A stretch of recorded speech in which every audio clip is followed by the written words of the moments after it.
Hello दोस्तों, नमस्कार। मैं दिलीप कुमार यादव। आप सभी लोगों का ऑप्टिमम एजुकेशन गाइडेंस पे स्वागत है। आज प्रैक्टिस सेट थर्ड है, तीसरा दिन आज। तो दोस्तों, कैसा लग रहा है? आप लोगों को मज़ा आ रहा है क्वेश्चन देख के? अगर दोस्तों मज़ा आ रहा है यार, तो इसको ज़्यादा से ज़्यादा शेयर कर दीजिए। चलिए स्टार्ट करते हैं क्वेश्चनों की ओर। क्वेश्चन है कि पादपों से परिपक्व पत्तियों और फलों के गिरने को प्रेरित करने वाला पदार्थ किसके कारण उत्पादित होता है? ऑक्सिन, जिब्रेलिन, एब्सिएसिक अम्ल या साइटोकाइनिन या उपयुक्त में से कोई नहीं या उपयुक्त में से एक से अधिक। तो कौन सा हार्मोन होता है, इस पे बताइए आप लोग।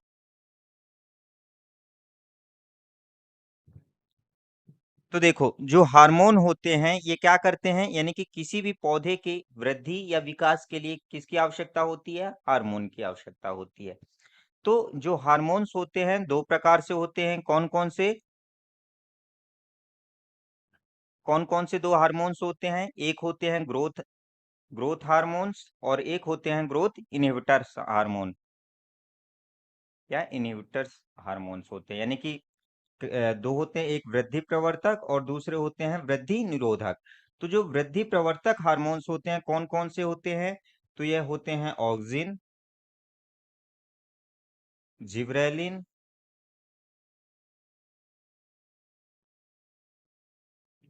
और साइटोकाइनिन।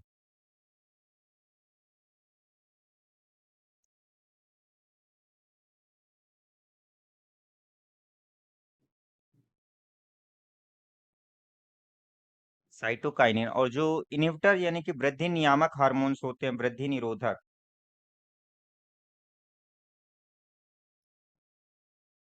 तो वृद्धि निरोधक कौन कौन से होते हैं? एब्सिएसिक अम्ल,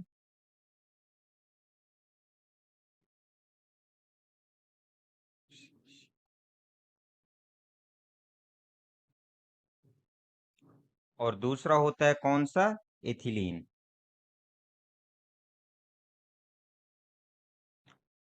ठीक।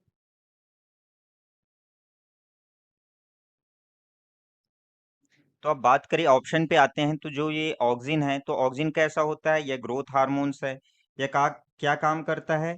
तो यानी कि यह जो अपने पौधों में क्या क्या पुष्पों और जड़ों के निर्माण के लिए ये उत्तरदायी होता है। कौन? Auxin hormone. और बात करें कि ये जिब्रेलिन हार्मोन्स होता है, तो जिब्रेलिन हार्मोन्स भी ये कैसा है? ये भी ग्रोथ हार्मोन्स है। और ये क्या करता है? तो जिब्रेलिन हार्मोन्स क्या करता है? जो अनिषेक फलन होता है उसको प्रेरित करता है और फलों के आकार को बढ़ाने के लिए उत्तरदायी होता है। कौन? Gibberellin hormone. और जो ये एब्सिएसिक अम्ल है, तो एब्सिएसिक अम्ल कैसा है? इनहिबिटर हार्मोन्स है, यानी कि वृद्धि निरोधक हार्मोन्स है। तो यानी कि वृद्धि निरोधक में ये क्या करता है कि जो पत्तियां होती हैं, पत्तियों को और फलों को गिराने का काम करता है। कौन? एब्सिएसिक हार्मोन। यानी कि ये जीर्णता जो होती है, जीर्णता को ये तेजी से करता है। ठीक। तो इसके कारण क्या होते हैं कि जो परिपक्व पत्तियां होती हैं, जो मेच्योर लीफ होती हैं और मेच्योर फ्रूट्स, तो उनको जल्दी से गिरा देता है। कौन? एफसीएसिक अम्ल। और जो साइटोकाइनिन होता है, तो साइटोकाइनिन किस में हेल्प करता है? तो ये सेल डिवीजन में, कोशिका विभाजन में हेल्प करता है। ठीक। तो इस पे अपना राइट आंसर क्या आ जाएगा? C number. नेक्स्ट क्वेश्चन की ओर। अगला क्वेश्चन है कि पराग नली का बीजांड की ओर बढ़ना किसका एक उदाहरण है? जलानुवर्तन, गुरुत्वानुवर्तन, रसानुवर्तन या उपयुक्त में से एक से अधिक या उपयुक्त में से कोई नहीं। तो क्या होगा? जो पराग नली है, पोलन ट्यूब का बीजांड की ओर बढ़ना किस प्रकार का एक उदाहरण है? तो जलानुवर्तन क्या होता है? यानी कि पौधे जो होते हैं वो किसकी ओर उत्तेजित होते हैं? पानी की ओर। ठीक है। क्या कहलाता है? जलानुवर्तन। और गुरुत्वानुवर्तन क्या कहलाता है? कि जो पौधे होते हैं जो किसकी प्रतिक्रिया की ओर यानी कौन सी प्रतिक्रिया दिखाते हैं? यानी कि गुरुत्वाकर्षण, यानी कि गुरुत्वाकर्षण की प्रतिक्रिया दिखाते हैं। ठीक। और अगला है रसानुवर्तन। तो रसानुवर्तन मतलब क्या होता है कि यानी कि ये केमिकल, तो देखो, जो हमारी पॉलन ट्यूब होती है, ठीक, तो पॉलन ट्यूब क्या करती है? पॉलन ट्यूब से जो बीजांड होते हैं, तो बीजांड की ओर बढ़ना क्या है कि एक केमिकल, यानी कि क्या करते हैं कि रसानुवर्तन में होता क्या है कि जब निषेचन होता है, तो निषेचन के दौरान क्या होता है कि जो परागकण होते हैं, परागकण पर एक केमिकल्स रिलीज होता है, एक केमिकल आते हैं। तो ये केमिकल्स क्या करते हैं कि जो बीजांड की ओर जाते हैं, तो मतलब कि जो पराग नली है तो वह किसकी ओर बढ़ते हैं, यानी बीजांड की ओर बढ़ना, या किसका एक उदाहरण है, तो रसानुवर्तन, या किसके द्वारा होता है, एक केमिकल के द्वारा। तो अपना राइट आंसर क्या जाएगा, सी नंबर। नेक्स्ट क्वेश्चन, अगला है बीज के सबसे बाहरी भाग का नाम बताइए। तो बीज का सबसे बाहरी भाग क्या कहलाता है, बीज पत्र कहलाएगा, बीज आवरण कहलाएगा, भ्रूण कहलाएगा, या उपयुक्त में से एक से अधिक, या उपयुक्त में से कोई नहीं। तो क्या होगा अपना राइट आंसर। तो देखो, अगर बात करें हम कि जो बीज होता है, ठीक, तो बीज के कितने पार्ट्स होते हैं, तो बीज के 3 पार्ट्स होते हैं। कौन कौन से, एक हो गया सबसे पहला बीज कोट,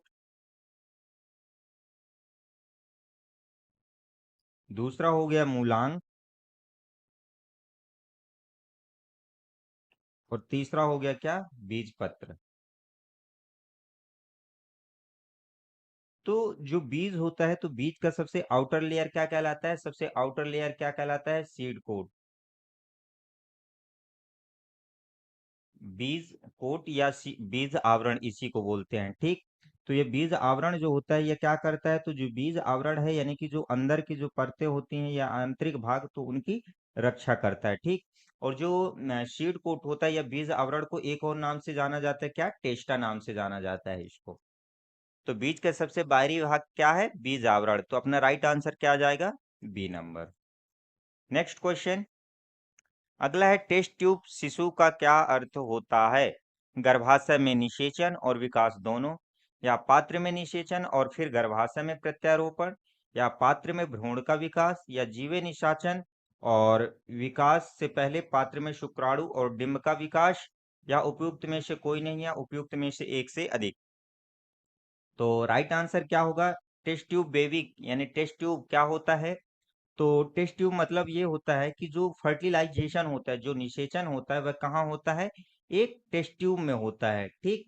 और फिर जब टेस्ट ट्यूब में हो जाता है, तो उसके बाद क्या होता है कि जो मतलब कि निषेचन हो गया, फिर भ्रूण बन गया, भ्रूण कहाँ बन गया, एक टेस्ट ट्यूब में ही बन गया।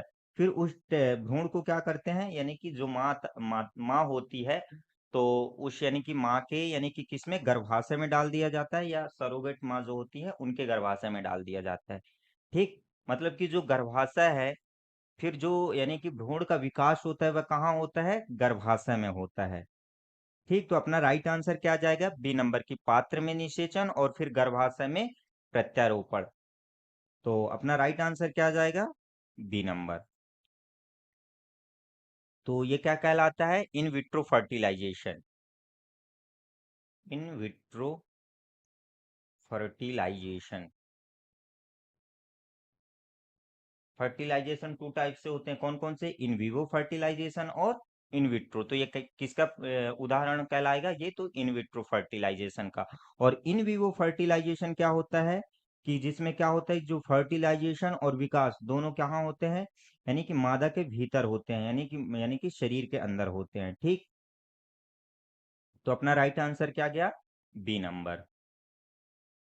नेक्स्ट क्वेश्चन, अगला है कि ए रुधिर वर्ग वाले एक पुरुष का विवाह बी रुधिर वर्ग की महिला से होता है, तो उनके पुत्र पुत्री का रुधिर वर्ग क्या हो सकता है, केवल ए, केवल बी, ए या बी, या ए बी दोनों, या ए बी ओ अथवा ए बी, या उपयुक्त में से कोई नहीं, या उपयुक्त में से एक से अधिक।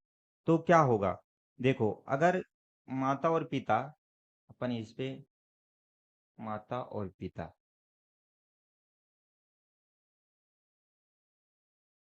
और बच्चे का रुधिर वर्ग देख लेते है ना।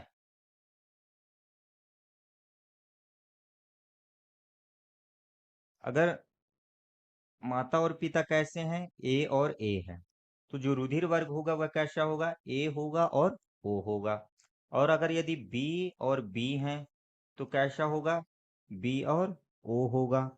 और अगर यदि ए और बी हैं, तो कैसा होगा, ए होगा, ए बी होगा, बी होगा और ओ होगा। और अगर यदि ए और ए बी हैं, ठीक, तो क्या होगा कि ए होगा और ओ होगा। फिर ए और ओ है तो क्या होगा, ए होगा और ओ होगा, और बी और बी हैं तो क्या होगा, बी और ओ होंगे। ठीक। तो इसमें क्या बोला है कि एक ए होगा और बी, तो ए और बी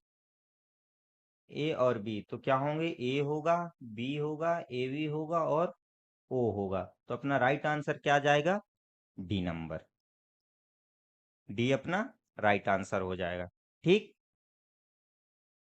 और अगर बात करें कि जो ब्लड ग्रुप कौन कौन से, ए बी और ओ, तो इसकी खोज किसने किया है, तो इनकी खोज किया है किसने, कॉर्ल लैंड स्टीनर ने। कॉर्ल लैंड स्टीनर ने। और जो ओ ब्लड ग्रुप है, सॉरी एबी, तो एबी की खोज किसने किया है, डिकैस्ट्रो तथा स्टर्ली ने। डिकैस्ट्रो तथा स्टर्ली ने।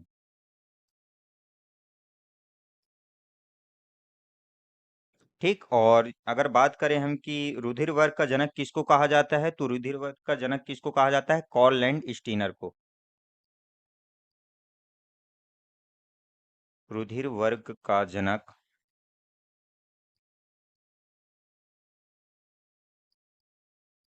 कॉर्ल लैंड स्टीनर को कहा जाता है।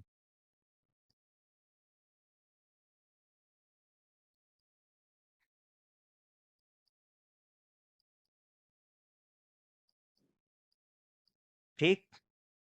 Next question.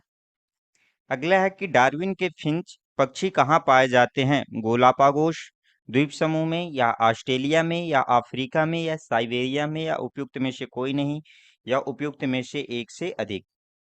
तो जो डार्विन है, चार्ल्स डार्विन, तो चार्ल्स डार्विन के अनुसार जो उन्होंने जब अपना यानी कि क्या कर रहे थे, भ्रमण कर रहे थे, जब पृथ्वी की यानी कि उत्पत्ति के बारे में जब सिद्धांत निकाल रहे थे, तो उन्होंने देखा था कि जो फिंच पक्षी होते हैं, तो फिंच पक्षी कहाँ पाए गए थे, तो उनके अनुसार जो जो डार्विन के फिंच पक्षी हैं, उनकी कितनी प्रजातियां पाई जाती हैं, तो कुल 14 प्रजातियां पाई जाती हैं।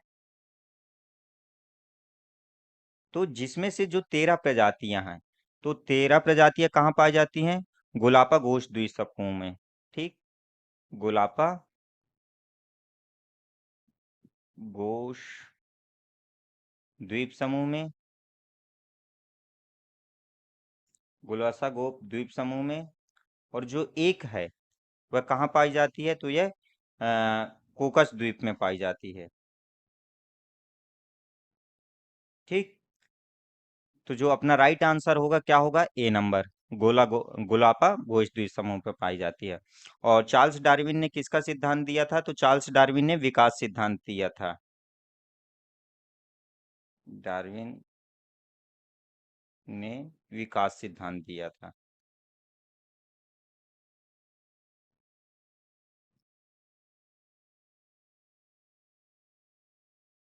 Next question. अगला है कि ग्रेगर मेंडल को अक्सर अनुवांशिकी के जनक के रूप में जाना जाता है क्योंकि उन्होंने अनुवांशिकता के सिद्धांतों का उल्लेख किया था। उनकी प्रायोगिक सामग्री थी फल का कीड़ा, रोटी का सांचा, मटर का पौधा, या उपयुक्त में से एक से अधिक, या उपयुक्त में से कोई नहीं। तो अनुवांशिकी के जनक किसको कहा जाता है, तो ग्रेगर जॉन मेंडल को। ये कहाँ के वैज्ञानिक थे, तो ये थे ऑस्ट्रिया के।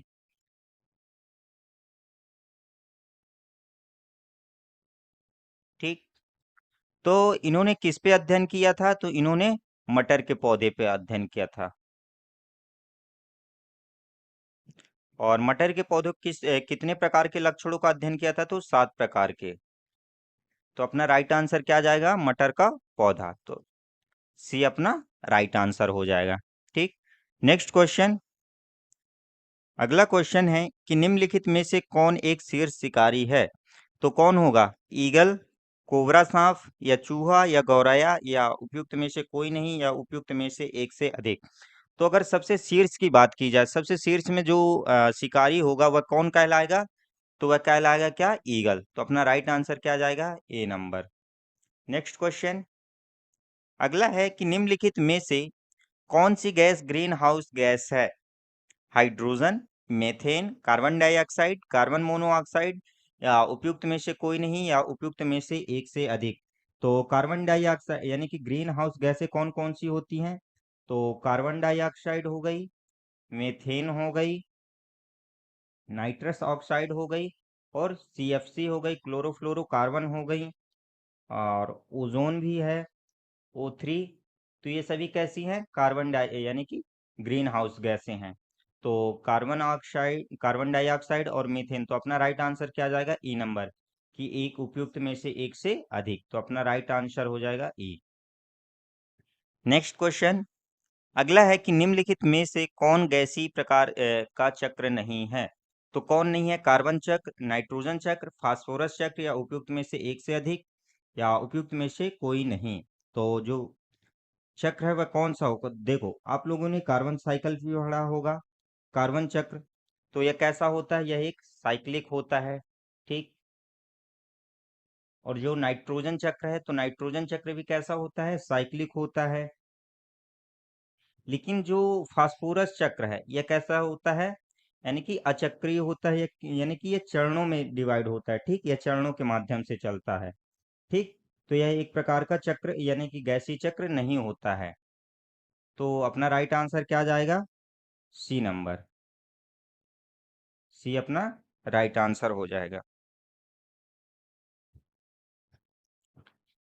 अगला क्वेश्चन, निम्नलिखित में से कौन एक बाह्य स्थानीय संरक्षण विधि नहीं है?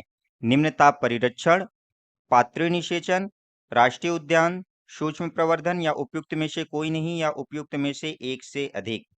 तो बाह्य संरक्षण विधि कौन सी नहीं है?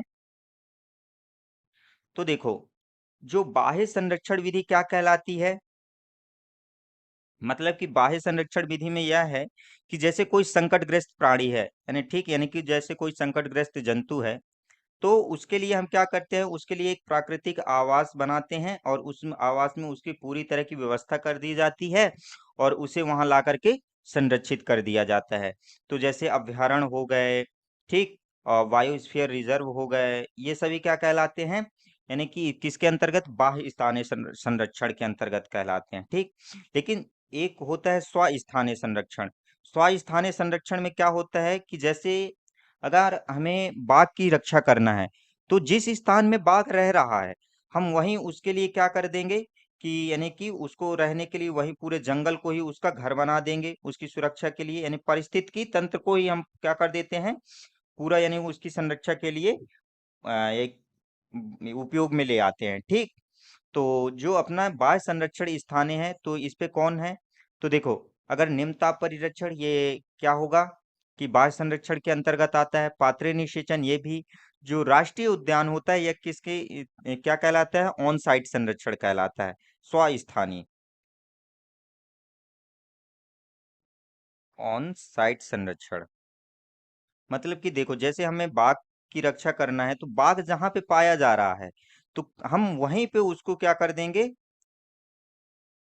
राष्ट्रीय उद्यान में क्या करते हैं कि हम यानी कि पूरे जंगल को ही पूरा यानी उनका घर बना देते हैं, आवास बना देते हैं, ठीक। हम उनको यानी कि वहां से हटाते नहीं है, वे जहां हैं तो उन्हीं उसी आवास को बना देते हैं, ठीक। और सूक्ष्म प्रवर्धन तो ये भी किसके अंतर्गत आता है? तो ये बाह्य संरक्षण के अंतर्गत आता है, ठीक। तो इस पे अपना राइट आंसर क्या जाएगा? C number. नेक्स्ट क्वेश्चन, और इसमें और एक बात जान लीजिए कि हमारे बायोस्फीयर रिजर्व कितने हैं? क्वेश्चन ये भी पूछ सकता है कि बायोस्फीयर रिजर्व कितने हैं? बायोस्फीयर रिजर्व, तो भारत में बायोस्फीयर रिजर्व कितने हैं? 18। और राष्ट्रीय उद्यान की बात करें, राष्ट्रीय उद्यान, तो राष्ट्रीय उद्यान कितने हैं? 106। और वन्य जीव अभ्यारण्य की, वन्य जीव अभ्यारण्य बताइए आप लोग कितने हैं? तो अगर बात करें हम वन्य जीव अभ्यारण्य की संख्या, तो कितनी है? 567 है, ठीक। नेक्स्ट क्वेश्चन की ओर। अगला क्वेश्चन कि निम्न में से कौन सा मानव शुक्राणु का भाग नहीं है? अग्रपिंडक, सूत्रकणिका, या अच्छी तंतु, या अस्थिकोटर, या उपयुक्त में से कोई नहीं, या उपयुक्त में से एक से अधिक। तो बताइए कि जो स्पर्म है, तो स्पर्म का कौन सा भाग नहीं है? अग्रपिंडक को क्या बोलते हैं? एक्रोसोम। सूत्रकणिका, माइटोकॉन्ड्रिया,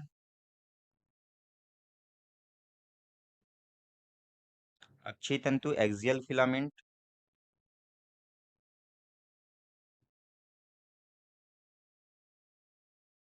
अस्थि कोटर, एंट्रोम।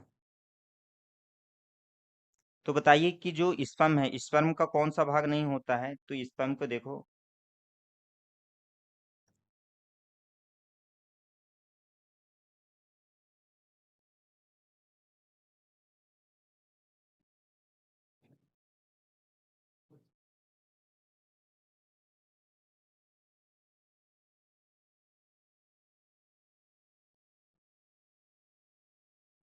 ठीक, तो ये स्पर्म हो गया। तो ये क्या कहलाता है?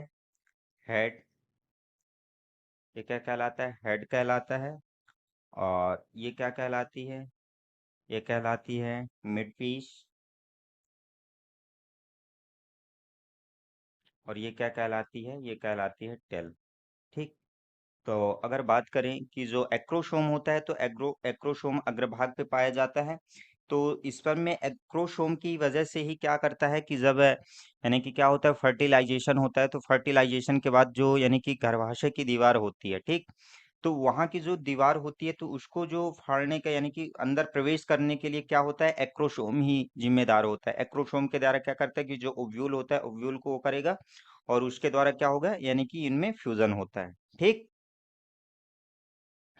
और तो एक्रोसोम हो गया। माइटोकॉन्ड्रिया, तो माइटोकॉन्ड्रिया के द्वारा ही यानी कि यहाँ पे क्या पाए जाते हैं, माइटोकॉन्ड्रिया इनमें उपस्थित होते हैं। मिड पीस पे ही क्या पाए जाते हैं, माइटोकॉन्ड्रिया पाया जाता है। माइटोकॉन्ड्रिया। और एक्सियल फिलामेंट की बात करें तो इसमें एक्सियल फिलामेंट भी होता है, लेकिन एंट्रम जो अस्थि कोटर है, वह तो अस्थि कोटर इस पे नहीं पाया जाता है। ठीक। तो इस पे अपना राइट आंसर क्या होगा कि जो मानव शुक्राणु है, स्पर्म का, वह कौन सा भाग नहीं है, तो अस्थि कोटर। तो अपना राइट आंसर क्या हो जाएगा? D number. ठीक। क्या होता है, स्पर्म में यानी कि छोटे छोटे महीन धागे निकले रहते हैं, ठीक, तो उन्हीं को क्या बोलते हैं, एक्सियल फिलामेंट बोलते हैं। अगला क्वेश्चन। अगला है कि आमतौर पर पाई जाने वाली पृष्ठ संभरक सरफेस फीडर मछली है। तो सरफेस फीडर मछली कौन सी है? कतला, मृगल, रोहू, या उपयुक्त में से एक से अधिक, या उपयुक्त में से कोई नहीं? तो अगर बात करें कि जो सरफेस फीडर है, तो सरफेस फीडर मछली कौन सी कहलाती है? कतला। तो अपना राइट आंसर क्या जाएगा? ए नंबर। Next question. अगला है कि वास्तविक एवं आभासी प्रतिबिंब में क्या अंतर है? तो वास्तविक और आभासी प्रतिबिंब में क्या अंतर है कि आभासी प्रतिबिंब सर्वदा सीधा होता है और वास्तविक प्रतिबिंब सीधा हो सकता है, या आभासी प्रतिबिंब भिन्न आकार का हो सकता है जबकि वास्तविक प्रतिबिंब समान आकार का हो सकता है। आभासी प्रतिबिंब को पर्दे पर प्राप्त नहीं किया जा सकता जबकि वास्तविक प्रतिबिंब को पर्दे पर प्राप्त किया जा सकता है। वास्तविक प्रतिबिंब को पर्दे पर प्राप्त नहीं किया जा सकता जबकि आभासी प्रतिबिंब को पर्दे पर प्राप्त किया जा सकता है, या उपयुक्त में से कोई नहीं, या उपयुक्त में से एक से अधिक। तो बताइए इसका राइट आंसर क्या होगा? तो देखो क्या होता है कि जो वास्तविक और आभासी प्रतिबिंब में, तो जो वास्तविक प्रतिबिंब होता है, तो वास्तविक प्रतिबिंब कब बनता है कि जब प्रकाश की किरणें क्या हो, एक बिंदु पर आक्र यानी कि एकत्रित होती हैं, तब कौन सा प्रतिबिंब बनता है? वास्तविक प्रतिबिंब बनता है। और आभासी प्रतिबिंब कब बनता है? जब यानी कि आभासी प्रतिबिंब कब बनता है कि जब यानी कि एकत्रित होती हुई दिखाई दे रही हो, तब कैसा बनता है? आभासी प्रतिबिंब। और जो वास्तविक प्रतिबिंब होता है, तो वो कैसा होता है कि उल्टा होता है। और जो आभासी प्रतिबिंब होता है वह कैसा होता है? सीधा होता है। तो आभासी प्रतिबिंब सर्वदा सीधा होता है, वास्तविक प्रतिबिंब सीधा हो सकता है, तो ये क्या हो जाएगा? ऑप्शन गलत, क्योंकि जो वास्तविक प्रतिबिंब है वह कैसा बनता है? उल्टा बनता है। अगला है आभासी प्रतिबिंब विभिन्न आकार का हो सकता है जबकि वास्तविक प्रतिबिंब समान आकार का होता है। तो यह भी गलत है, क्योंकि क्या होता है कि यानी कि दोनों प्रतिबिंब जो होते हैं कैसे होते हैं? अलग-अलग प्रकार के हो सकते हैं, ठीक? यानी कि अवतल दर्पण और यानी कि अवतल लेंस यानी कि दर्पणों की बीच की दूरी जो होती है, वह अलग-अलग होती है, तो उनकी विशेषताओं पे निर्भर करता है। तो ये भी ऑप्शन अपना क्या हो जाएगा? गलत हो जाएगा। अगला है कि आभासी प्रतिबिंब को पर्दे पर प्राप्त नहीं किया जा सकता है, जबकि वास्तविक प्रतिबिंब को पर्दे पर प्राप्त किया जा सकता है। तो यह बिल्कुल सही है, क्योंकि जो आभासी प्रतिबिंब होता है उसको हम पर्दे पर प्राप्त नहीं कर सकते, लेकिन जो वास्तविक प्रतिबिंब है उसको पर्दे पर प्राप्त कर सकते हैं। तो अपना राइट आंसर क्या हो जाएगा? C number. नेक्स्ट क्वेश्चन की ओर। अगला क्वेश्चन, अगला है कि एक खिलौना कार 6 सेंटीमीटर प्रति सेकंड की चाल से सीधी रेखा में गति कर रही है और 1 मिनट के पश्चात विरामावस्था में आ जाती है। तो इसने कितनी दूरी तय की है? 600 सेंटीमीटर, 60 मीटर, या 360 सेंटीमीटर, या 360 मीटर, या उपयुक्त में से कोई नहीं, या उपयुक्त में से एक से अधिक। तो देखो, जो एक खिलौना कार है 6 सेंटीमीटर प्रति सेकंड की चाल से, तो चाल बराबर कितना दिया है? 6 सेंटीमीटर प्रति सेकंड दिया, और एक सीधी रेखा में गति कर रही है, और 1 मिनट के पश्चात, मतलब 1 मिनट मतलब कितना हो गया? 60 सेकंड पश्चात विरामावस्था में आ जाती है। तो इसने कितनी दूरी तय की? तो समय कितना लिया है इसने? तो समय लिया है कितना? 60 सेकंड। ठीक, अब दूरी अपने को ज्ञात करना है। तो अपन को तो फार्मूला मालूम है कि चाल बराबर क्या होता है? चाल बराबर दूरी बटे समय। तो दूरी अपने को निकालनी है, तो दूरी बराबर क्या हो जाएगा? चाल गुणे समय। तो चाल कितनी दी हुई है? 6 सेंटीमीटर, और समय कितना दिया है? 60 सेकंड। तो कितना आ जाएगा? 360 सेंटीमीटर। तो अपना राइट आंसर क्या हो जाएगा? C number. कोई दिक्कत? मुझे तो यानी कि आप लोगों को कोई दिक्कत होनी नहीं चाहिए, मुझे मेरा मानना है समझ में आ ही गया होगा। ठीक, बड़े नेक्स्ट क्वेश्चन की ओर। अगला क्वेश्चन, कि आवेशों के संदर्भ में निम्नलिखित में से क्या गलत है?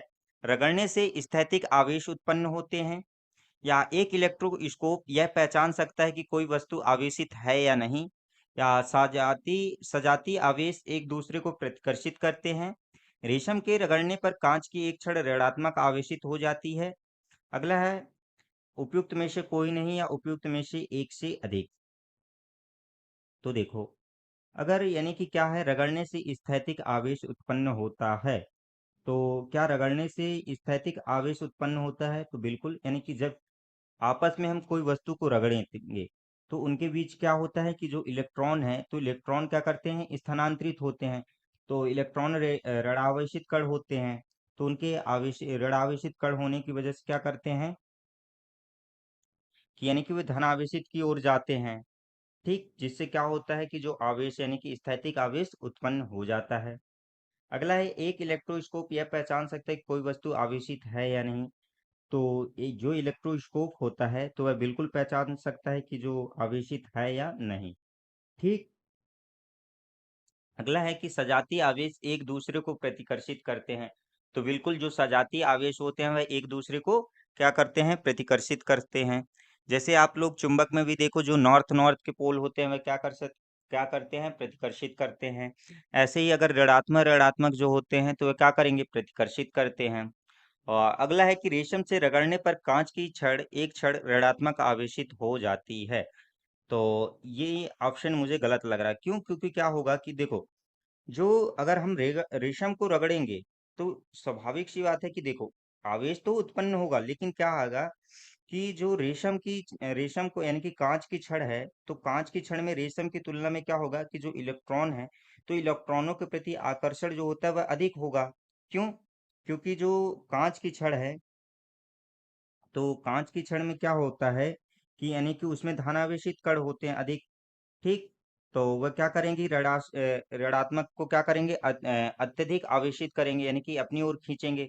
तो ये ऑप्शन क्या हो जाएगा? गलत हो जाएगा। ठीक, तो अपना राइट आंसर क्या हो जाएगा? D number.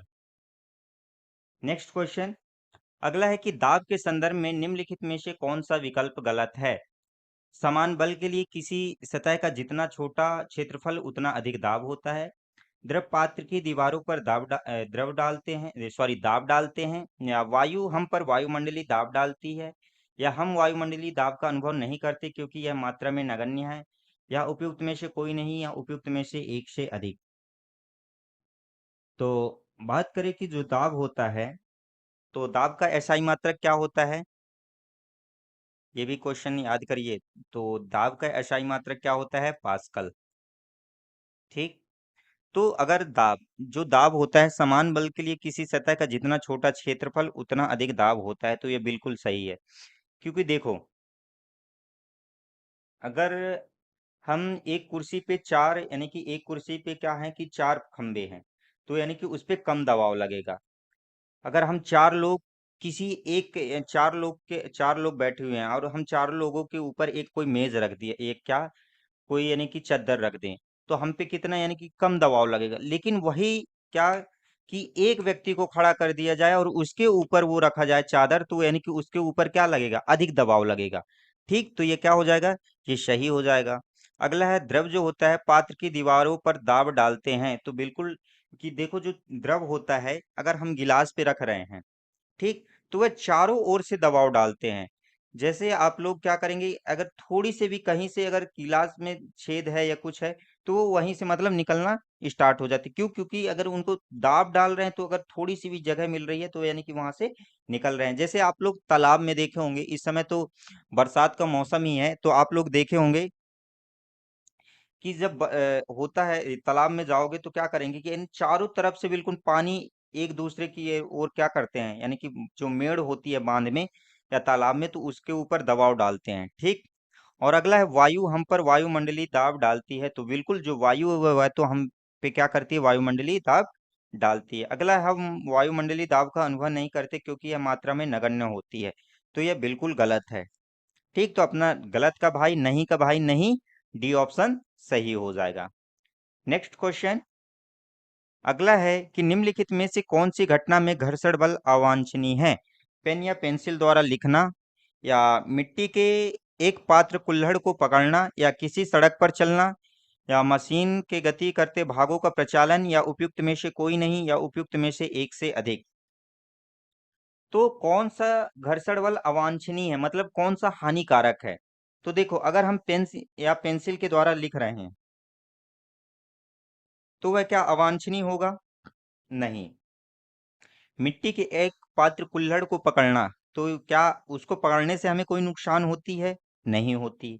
किसी सड़क पर चलना, उससे हमें क्या नुकसान होता है? नहीं होता है।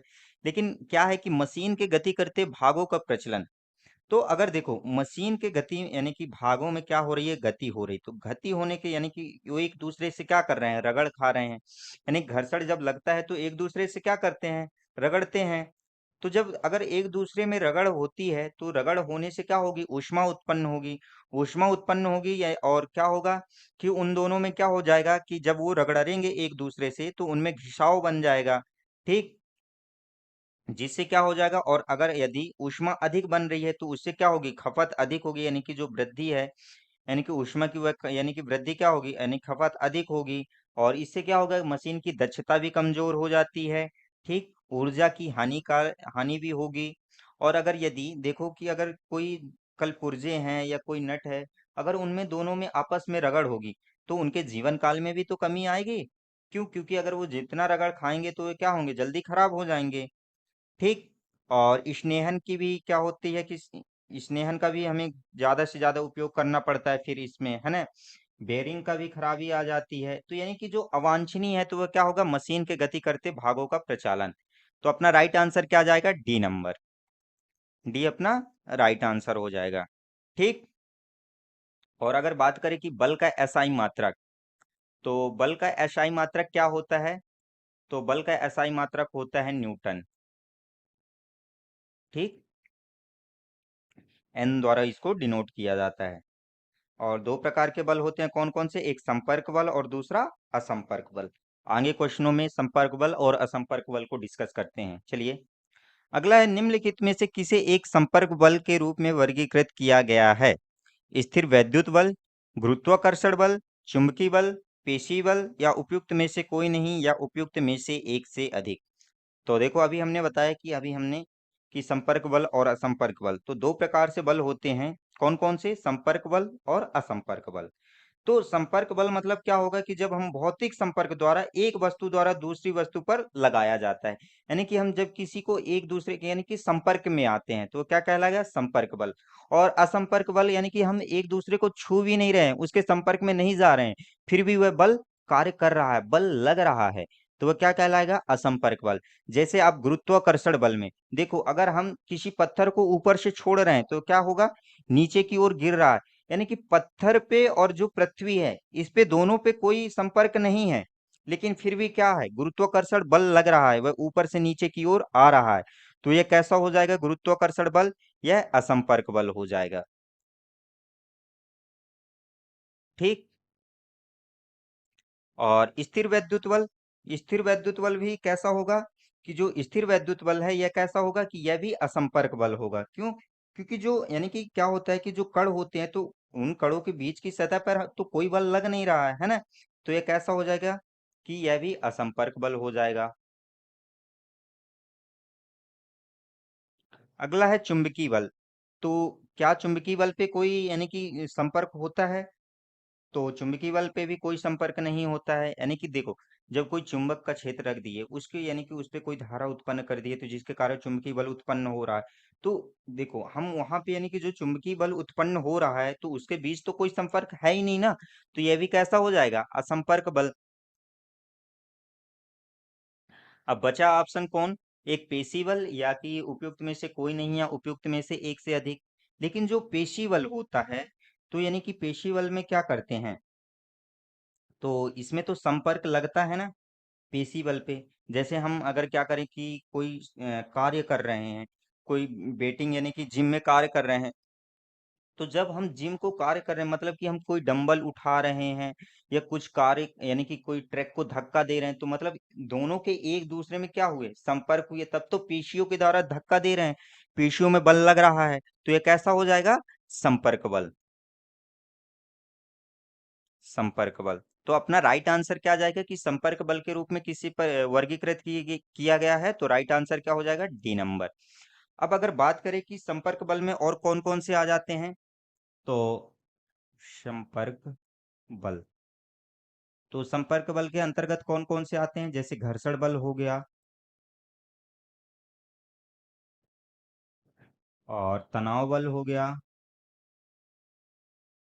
घर्षण बल, तनाव बल, अविलंब बल,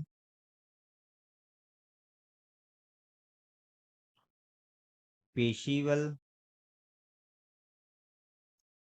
पेशी बल, और स्प्रिंग बल, ये सभी किसके उदाहरण हैं, संपर्क बल के। ठीक। और असंपर्क की बात करें तो असंपर्क में कौन कौन से हैं, गुरुत्वाकर्षण हो गया, स्थिर वैद्युत हो गया, और चुंबकीय बल हो गया। नेक्स्ट क्वेश्चन की ओर। अगला है कि जब किसी तार से विद्युत धारा प्रवाहित होती है तब तार गर्म हो जाता है, निम्नलिखित में से कौन सा यंत्र इस गुण का उपयोग करता है, रेफ्रिजरेटर या टोस्टर या वैक्यूम क्लीनर या वाटर पंप, या उपयुक्त में से कोई नहीं या उपयुक्त में से एक से अधिक। तो देखो, जब हम क्या करें कि विद्युत धारा प्रवाहित करते हैं तो तार गर्म हो जाती है, तो ये कौन से यंत्र इसमें उपयोग में लाते हैं, तो अगर बात करें हम सबसे पहले किसकी, रेफ्रिजरेटर की, तो रेफ्रिजरेटर तो यह किसके लिए है, यानी कि ये ठंडा करने के लिए। ठीक। तो ये ऑप्शन तो अपना गलत हो जाएगा ना, वहां तो गर्म करने की बात कर रहे हैं। ठीक। अगला है टोस्टर। तो जो टोस्टर होता है, तो टोस्टर में अगर हम यदि धारा प्रवाहित करते हैं तो उसकी तार जो होती है वह गर्म हो जाती है। ठीक। तो इस पे अपना राइट आंसर क्या आ जाएगा, ए नंबर। अब क्यों, क्योंकि जो टोस्टर होता है तो टोस्टर किस किस का बना होता है, तो यानी कि इसके अंदर जो होती है, तो निकेल प्लस क्रोमियम, जो जो टोस्टर की वायर होती है, तार होती है, तो ये किस किस से मिलकर के बनी होती है, निकिल की और क्रोमियम की होती है, तो ठीक है ना। तो ये निकिल और क्रोमियम क्या होते हैं, ये उच्च प्रतिरोधी तार होते हैं, जिसके कारण क्या होता है कि जब हम धारा प्रवाहित करते हैं तो यानी कि उच्च प्रतिरोध के कारण क्या होता है कि ये यानी तेजी से गर्म हो जाते हैं, तो इस पे अपना राइट आंसर क्या आ गया, बी नंबर। और अगर बात करें कि वैक्यूम क्लीनर की, तो वैक्यूम क्लीनर का उपयोग हम क्या करते हैं, तो साफ सफाई के लिए यूज किया जाता है। ठीक। और वाटर पंप का तो वाटर पंप का तो हम पानी की सप्लाई के लिए करते हैं। इस समय तो काफी जोरों शोरों से वाटर पंप का यूज किया जा रहा होगा, है ना? क्योंकि यानी कि खेती चल रही है तो खेती में तो वाटर पंप का उपयोग करते ही हैं। चलिए नेक्स्ट क्वेश्चन। अगला क्वेश्चन है कि एक सरल लोलक 64 सेकंड में 40 दोलन पूर्ण करता है तो दोलन की समयावधि क्या है? 0.6 सेकंड या 6 सेकंड या 1.6 सेकंड या 16 सेकंड या उपयुक्त में से कोई नहीं या उपयुक्त में से एक से अधिक। तो अगर बात करें हम, तो जो समयावधि का फुल फॉर्मूला होता है वह क्या होता है कि अगर परिभाषा के रूप में देखें तो एक दोलन पूर्ण करने में लगे समय को दोलक की समयावधि के रूप में जाना जाता है, ठीक। और तो इसको पूरा करने में कुल लगा समय कितना हुआ? कुल लगा समय तो कितना लगा है? 64 सेकंड, ठीक। और दोलनों की संख्या कितनी है? दोलन की संख्या कितनी है? 40। तो अगर हम समयावधि ज्ञात करें तो समयावधि का फॉर्मूला क्या होता है? समयावधि, ठीक। तो कुल लगा समय लिख देते हैं, कुल लगा समय अपॉन दोलनों की संख्या, दोलनों की संख्या। तो कुल लगा समय कितना हुआ? 64 और कितने दोलन? 40। तो आंसर क्या आ जाएगा? 1.6 सेकंड। तो अपना राइट आंसर क्या हो जाएगा? C number.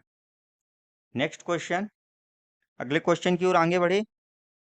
अगला है कि सही कथन की पहचान कीजिए।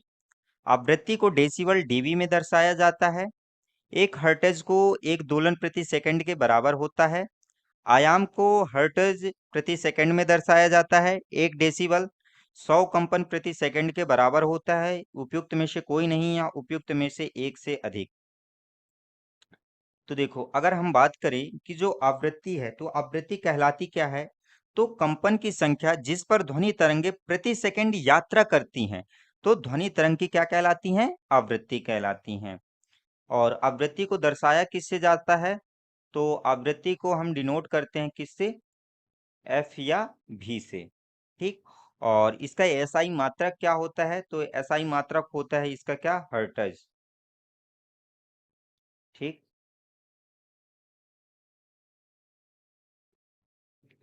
तो अगर बात करें कि क्या है कि आवृत्ति को डेसिबल डीबी में दर्शाया जाता है, तो यह बिल्कुल गलत है। आवृत्ति को हम किस में दर्शाते हैं? एफ या भी में, ठीक। क्यों? क्योंकि जो आवृत्ति होती है तो आवृत्ति को हम डीबी में यानी डेसिबल में व्यक्त नहीं कर सकते। डेसिबल एक मात्रक है किसका? यानी कि जो ध्वनि या सिग्नल की तीव्रता के स्तर को मापने के लिए किया जाता है, ठीक। आवृत्ति को नहीं। तो यह ऑप्शन क्या हो जाएगा अपना? ये गलत हो जाएगा। अगला है एक हर्ट्ज एक दोलन प्रति सेकंड के बराबर होता है। तो ये तो ऑप्शन सही है क्योंकि जो एक हर्ट्ज होता है वह एक चक्र प्रति सेकंड के बराबर होता है। तो अपना राइट आंसर बी क्या हो जाएगा? सही हो जाएगा। अगला देख लेते हैं और भी कि आयाम को हर्ट्ज प्रति सेकंड में दर्शाया जाता है। तो क्या आयाम को हर्ट्ज प्रति सेकंड में दर्शाते हैं? तो यह भी गलत है। क्यों? क्योंकि आयाम क्या होता है कि आयाम किसी तरंग के उसकी संतुलन स्थिति से अधिकतम विस्थापन का माप होता है, ठीक। और जो आयाम होता है तो आयाम को किस में दर्शाते हैं? आयाम को लंबाई या वोल्टेज में दर्शाते हैं, ठीक, ना कि उसको सेकंड में दर्शाते हैं, ठीक। तो ये भी ऑप्शन क्या हो जाएगा? गलत हो जाएगा। अगला है एक डेसिबल 100 कंपन प्रति सेकंड के बराबर होता है।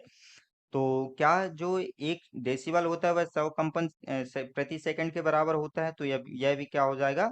गलत हो जाएगा, ठीक। तो अपना राइट आंसर इसमें क्या गया? B number. नेक्स्ट क्वेश्चन, अगला है कि निम्नलिखित में से कौन सा विकल्प विभिन्न घर्षण बलों को घर्षण के बढ़ते क्रम में दर्शाता है? तो कौन सा होगा? स्थैतिक, सर्पण या लोटनी या सर्पण लोटनी या स्थैतिक या सर्पण स्थैतिक लोटनी या सर्पण बल, लोटनी बल या स्थैतिक, सॉरी लोटनी बल, सर्पण बल या स्थैतिक बल। तो क्या होगा इस पे राइट आंसर? देखो जो सर्पण बल होता है, यानी कि सर्पण बल क्या कहलाती है कि जब यानी कि एक दूसरे उस पर क्या हो रहे हैं, फिसल रहे हैं, तो उनके बीच जो यानी कि बल कार्य कर रहा है, जो घर्षण बल, उसको क्या बोलते हैं, सर्पण बल कहते हैं, सर्पण घर्षण कहते हैं, ठीक। और अगर अगला है लोटनी। तो लोटनी किसको कहते हैं कि जब एक पिंड दूसरी पिंड की सतह पर क्या हो रहा है, लुढ़क रहे हैं, तो उसको क्या बोलते हैं, यानी कि लोटनी घर्षण बल कहते हैं। और स्थैतिक घर्षण बल क्या होते हैं कि जब यह घर्षण बल यानी तब कार्य करता है जब यानी कि वस्तु क्या होती है, स्थिर रहती है। यानी कि जब यानी कि मेज पे जैसे हम कोई वस्तु रख दे रहे हैं, तो वहां पे कौन सा बल कार्य करेगा, स्थैतिक बल कार्य करेगा, ठीक। स्थैतिक। तो और अगर बात करें कि अगर सबसे अधिक घर्षण बल किसका होता है, मान किसका होता है, तो स्थैतिक घर्षण का सबसे अधिक होता है। स्थैतिक घर्षण सबसे अधिक होता है, ठीक। और सबसे कम कौन होता है, तो सबसे कम होता है कौन, सबसे कम लोटनी घर्षण होता है, लोटनी घर्षण, ठीक। तो अपना राइट आंसर क्या आ जाएगा, सबसे कम होता है लोटनी, फिर उसके बाद सर्पण, फिर स्थैतिक। किसमें पूछा था, बढ़ते क्रम, बढ़ते क्रम मतलब जिसका मान सबसे कम हो। तो अपना राइट आंसर क्या आ जाएगा, डी नंबर। Next question. अगला है कि प्रकाश वर्ष द्वारा कौन सी भौतिक राशि मापी जाती है। तो प्रकाश वर्ष के द्वारा किसको मापा जाता है, चाल को, दूरी को, समय को, या तार की दीप्ति, या उपयुक्त में से कोई नहीं, या उपयुक्त में से एक से अधिक। तो जो प्रकाश वर्ष होता है वह किसका मात्रक होता है, तो वह दूरी का मात्रक होता है। तो अपना राइट आंसर क्या आ जाएगा, बी नंबर। और एक प्रकाश वर्ष बराबर कितना होता है, तो एक प्रकाश वर्ष बराबर होता है 9.46 इंटू 10⁻15 मीटर, ठीक। Next question. अगला क्वेश्चन है कि निम्नलिखित में से किस स्थान पर वायुमंडलीय दाब निम्नतम होने की संभावना है। चेन्नई, या तेह नहीं होगा, यहाँ पे लेह होगा, ठीक। चेन्नई, लेह, कोटा, या शिमला, या उपयुक्त में से कोई नहीं, या उपयुक्त में से एक से अधिक। तो अगर बात करें कि जो वायुमंडलीय दाब है वह सबसे अधिक यानी कि सबसे निम्न कहाँ होगा, तो सबसे जो निम्न होता है वह कहाँ होगा, लेह में होता है, ठीक। तो अपना राइट आंसर क्या आ जाएगा, बी नंबर। बी अपना राइट आंसर हो जाएगा। नेक्स्ट क्वेश्चन कि लकड़ी का एक टुकड़ा मेज पर विरामावस्था में है, निम्नलिखित में से कौन से बल उस पर कार्य कर रहे हैं। केवल गुरुत्वाकर्षण बल, या एवं सामान्य बल, या गुरुत्वाकर्षण बल, सामान्य बल और स्थैतिक घर्षण, या गुरुत्वाकर्षण बल, सामान्य बल और सर्पी बल यानी सर्पी घर्षण बल, या उपयुक्त में से कोई नहीं, या उपयुक्त में से कोई एक से अधिक। तो देखो, अगर हमने बताया था कि जब कोई वस्तु यानी कि क्या है, यानी कि कोई मेज है, मेज में यानी कि क्या रखी हुई है, स्थिर रूप से रखी हुई है, ठीक। अगर ये वस्तु है और यहाँ पे रखी है, तो यहाँ पे कौन सा बल कार्य करेगा, स्थैतिक बल कार्य करेगा। और स्थैतिक बल के साथ साथ वह अगर कोई वस्तु ऊपर रखी है, तो अगर जैसे ही अगर ऊपर से थोड़ी सी भी उसको यानी कि क्या मिलेगा, ढिलाई मिलती है, तो क्या होता है, नीचे की ओर, तो मतलब उस पे कौन सा बल और लग रहा है, गुरुत्वाकर्षण बल लग रहा है। उसके साथ साथ कौन सा, सामान्य बल, ठीक। तो इस पे अपना राइट आंसर क्या जाएगा, कि गुरुत्वाकर्षण बल, सामान्य बल और स्थैतिक घर्षण। तो अपना राइट आंसर क्या जाएगा, बी नंबर। बी अपना राइट आंसर हो जाएगा। नेक्स्ट क्वेश्चन कि निम्नलिखित में से कौन एक सीधी रेखा आलेख नहीं है। किसी समान त्वरित का दूरी समय आलेख, या विरामावस्था में किसी वस्तु का दूरी समय आलेख, या एक अपरिवर्तनीय वेग से गति करती हुई वस्तु का वेग समय आलेख, या समान त्वरण से गति करती वस्तु का वेग समय आलेख, या उपयुक्त में से कोई नहीं। और अगर देखो, अगर हमें जो आलेख प्राप्त हो रहा है ग्राफ में, वो कैसा हो रहा है, सीधी रेखा में प्राप्त हो रहा है, ठीक। मतलब ये क्या है कि किसी समान त्वरित का दूरी समय आलेख है। तो अपना राइट आंसर क्या आ जाएगा, ए नंबर। ए अपना राइट आंसर हो जाएगा। नेक्स्ट क्वेश्चन कि यदि एक धातु कप और एक प्लास्टिक कप में गर्म चाय की समान मात्रा डाली गई हो, तो निम्नलिखित कथनों में से क्या सत्य होगा? धातु कप में चाय लंबे समय तक गर्म रहती है क्योंकि धातु छूने में गर्म होता है, जबकि प्लास्टिक कप छूने में गर्म नहीं होता है। धातु कप में चाय लंबे समय तक गर्म रहती है क्योंकि धातु ऊष्मा की सुचालक है। या धातु कप में चाय लंबे समय तक गर्म नहीं रहती क्योंकि धातु ऊष्मा की सुचालक है। या प्लास्टिक कप की तुलना में धातु कप में चाय लंबे समय तक गर्म रहती है क्योंकि प्लास्टिक ऊष्मा का कुचालक है। तो इसमें से क्या होगा राइट आंसर? या उपयुक्त में से कोई नहीं, या उपयुक्त में से एक से अधिक? तो देखो, जो धातु होती है, तो धातु कैसी होती है? ऊष्मा की सुचालक होती है, ठीक। तो और सुचालक होती है, तो मतलब कि अगर उसमें क्या होगा कि अगर उसमें ऊष्मा है तो ऊष्मा का नियम तो जानते हो कि वह क्या होगी कि एक स्थान से वह दूसरे स्थान पे क्या होती है? स्थानांतरित हो जाती है। तो अगर हम क्या करेंगे कि धातु कप वाले चाय में रखेंगे, ठीक, चाय को किस में रखेंगे? धातु वाले उसमें रखेंगे, तो क्या होगा कि जो ऊष्मा है वह किस में चला जाएगा? यानी कि ऊष्मा का स्थानांतरण हो जाता है। तो जिससे क्या होगा कि जो स्थानांतरण होने की वजह से कि जो धातु कप में चाय लंबे समय तक गर्म नहीं रहती है क्योंकि धातु ऊष्मा की सुचालक है। तो अपना राइट आंसर क्या हो जाएगा? C number. तो सी अपना राइट आंसर हो जाएगा। नेक्स्ट क्वेश्चन कि ऊष्मा के स्थानांतरण के माध्यम के संदर्भ में निम्न में से कौन सा कथन सत्य नहीं है? संवहन केवल द्रवों एवं गैसों में होता है, गैसों में विकिरण नहीं हो सकता है, चालन गैसों में हो सकता है, ऊष्मा का स्थानांतरण एक से अधिक माध्यमों में एक साथ हो सकता है, या उपयुक्त में से कोई नहीं, या उपयुक्त में से एक से अधिक। तो देखो, अगर बात करें ऑप्शन ए, तो संवहन जो होता है केवल द्रवों एवं गैसों में होता है। तो यह बिल्कुल सही है कि जो संवहन है, तो संवहन जैसे द्रव हो गए और गैस, तो इनमें ही हो सकता है। तो यह भी सही है।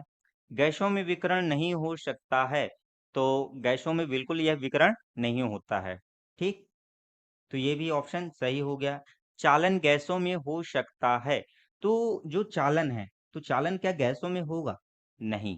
क्यों? क्योंकि जैसे देखो, अगर आप घर में खाना बना रहे हो, जो करछुली है, ठीक, यानी कि चम्मच, बड़ी वाली चम्मच, उसको अपन अपनी लैंग्वेज में करछुली बोलते हैं।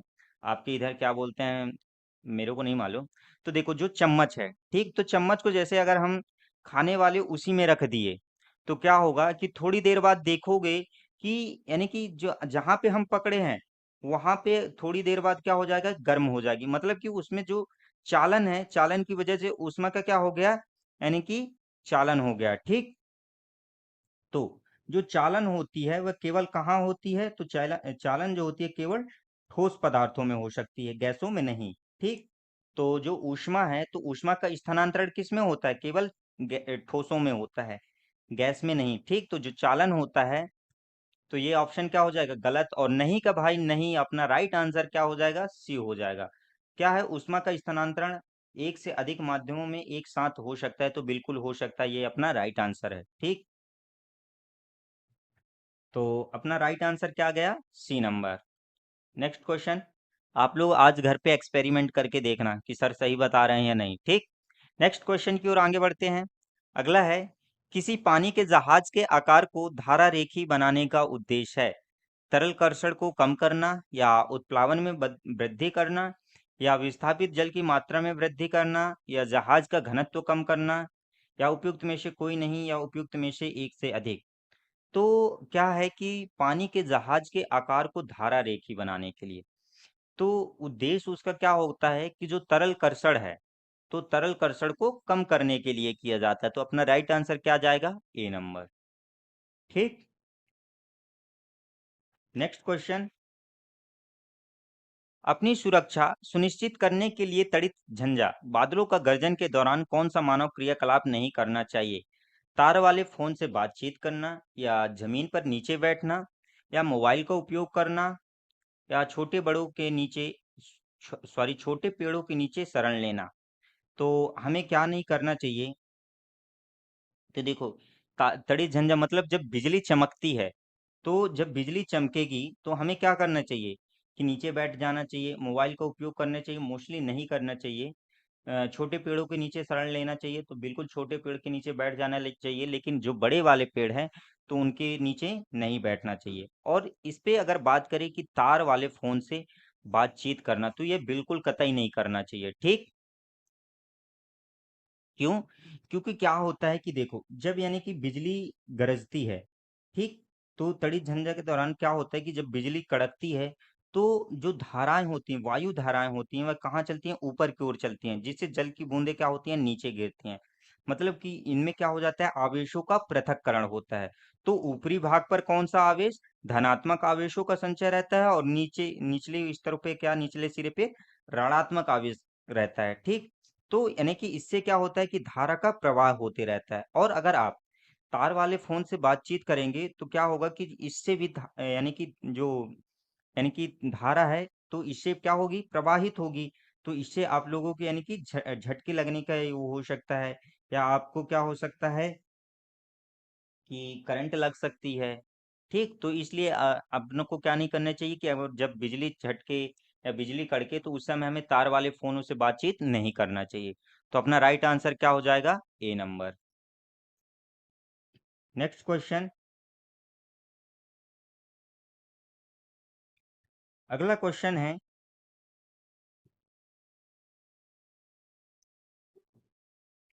कि एक चुंबक दो टुकड़ों में टूट जाता है।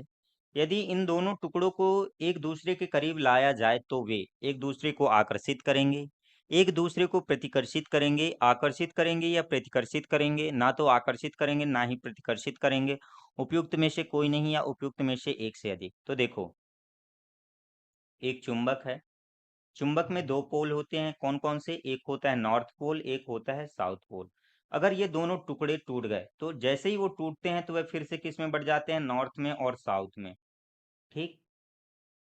तो अगर हम यदि इनको डायरेक्ट ऐसे ही जोड़ रहे हैं, तो क्या करेंगे कि ये एक दूसरे को क्या करेंगे? आकर्षित करेंगे। लेकिन अगर हम नॉर्थ और साउथ और नॉर्थ और साउथ दो टुकड़े हैं, उनको ऐसे करके जोड़ेंगे, तो ये क्या करेंगे? प्रतिकर्षित करेंगे। तो अपना राइट आंसर क्या जाएगा कि ये आकर्षित भी कर सकते हैं और प्रतिकर्षित भी कर सकते हैं। तो अपना राइट आंसर क्या हो जाएगा? C number. अब जरूरी नहीं कि दो टुकड़े ही करो, आप उसके तीन चार पांच जितने भी टुकड़े कर लो, वह कितने? दो पोलों में ही डिवाइड होंगे, नॉर्थ और साउथ में, ठीक। अगला क्वेश्चन कि निम्न में से कौन सा समुच्चय संपर्क बलों का समुच्चय है? स्थिर विद्युत बल, घर्षण बल, चुंबकीय बल, या पेशी बल, घर्षण बल, गुरुत्वीय बल, या संकर्षण पेशी बल, या घर्षण बल, या गुरुत्वीय बल, स्थिर विद्युत बल, या कर्षण, ठीक। तो समुच्चय संपर्क बल, तो संपर्क बल के हमने उदाहरण बताया था कौन कौन से। तो जैसे हो जाएगा क्या? संकर्षण बल हो जाएगा, पेशी बल हो जाएगा, और घर्षण बल। ये किसके हैं? संपर्क बलों के उदाहरण है। तो अपना राइट आंसर क्या हो जाएगा? C number. इसका हमने पिछले क्वेश्चनों में पूरा लिखवा दिया कि संपर्क बल कौन कौन से होते हैं और असंपर्क बल कौन कौन से हैं। नेक्स्ट क्वेश्चन कि किसी इमारत में तड़ित चालक क्यों लगाया जाता है? यह तड़ित बिजली को इमारत पर गिरने से पहले ही विकर्षित कर देता है। यह बिजली को उस क्षेत्र में बलपूर्वक गिरा देता है जहां कोई इमारत न हो, या बिजली की इमारत से टकराने पर उत्पन्न आवेश को यह भूमि में संवाहित कर देता है। यह बिजली की विद्युत शक्ति को एकत्र कर लेता है, या उपयुक्त में से कोई नहीं, या उपयुक्त में से एक से अधिक। तो देखो आप, यानी कि बड़े बड़े जो घर होते हैं, यानी कि, तो उनमें क्या लगा रहता है कि ऊपर की ओर तड़ित चालक लगा रहता है त्रिशूल के आकार का, ठीक। और ये किसका बना होता है? तांबे का बना हुआ होता है। तो यह क्या करता है कि जो यानी कि जैसे ही कोई बिजली गिरी, तो ये बिजली गिरी तो उसको क्या कर देता है? उसके आवेश को अपने अंदर समाहित कर लेगा, और जो आवेश होगा उसको यानी कि कहाँ कर देता है? भूमि में डाल देता है, संवाहित कर देता है। तो यानी कि जिससे क्या हो जाती है कि इमारत सुरक्षित रह आती है, ठीक। तो अपना राइट आंसर क्या हो जाएगा? सी नंबर की बिजली की इमारत से टकराने पर उत्पन्न आवेश को यह भूमि में संवाहित कर देता है। तो अपना राइट आंसर क्या हो जाएगा? C number. नेक्स्ट क्वेश्चन अगला है कि भूपर पट्टी के भीतर वह स्थान कौन सा है जहां भूकंप उत्पन्न होते हैं? भूकंप का फोकस केंद्र बिंदु, या भूकंप का अधिकेंद्र केंद्र, या पृथ्वी का भ्रंश मंडल, या भूकंप का भूकंप मंडल, सॉरी, पृथ्वी का भूकंप मंडल, या उपयुक्त में से कोई नहीं, या उपयुक्त में से एक से अधिक। तो कौन सा है? तो देखो, जो भूकंप है वह कैसा है? एक प्राकृतिक घटना है जिसके कारण क्या होता है कि पृथ्वी कैसी हो जाती है? हिल जाती है। यानी कि भूकंप आया तो क्या हुआ? हिल जाता, हिल जाना, ठीक। तो भूकंप आने से क्या का कारण क्या हो सकते हैं? तो खनन की वजह से हो रहा है, ज्वालामुखी की वजह से, जो मिसाइल परीक्षणें हो रही हैं उनकी वजह से भूकंप आने के कारण है, और हाइड्रोजन और परमाणु बम के परीक्षणों की वजह से भी भूकंप आने के कारण है। ठीक। तो जो भूकंप आता है तो भूकंप का केंद्र यानी कि उत्पन्न कहाँ से होता है? तो भूकंप का फोकस यानी कि केंद्र बिंदु से। तो अपना राइट आंसर क्या जाएगा? ए नंबर। तो यहाँ पे क्वेश्चनों की समाप्ति होती हुई अब। तो दोस्तों, आप लोगों को ये क्वेश्चनों की सीरीज कैसी लगी? अगर आप लोगों को अच्छी लगी हो तो ज़्यादा से ज़्यादा इस वीडियो को शेयर करें, और ऐसे ही बने रहे, हम आपको सफलता जरूर दिलाएंगे। ठीक। मिलते हैं अगली नेक्स्ट वीडियो में। जय हिंद, जय भारत, धन्यवाद। हाँ दोस्तों, लेकिन इसको शेयर करना ना भूलें।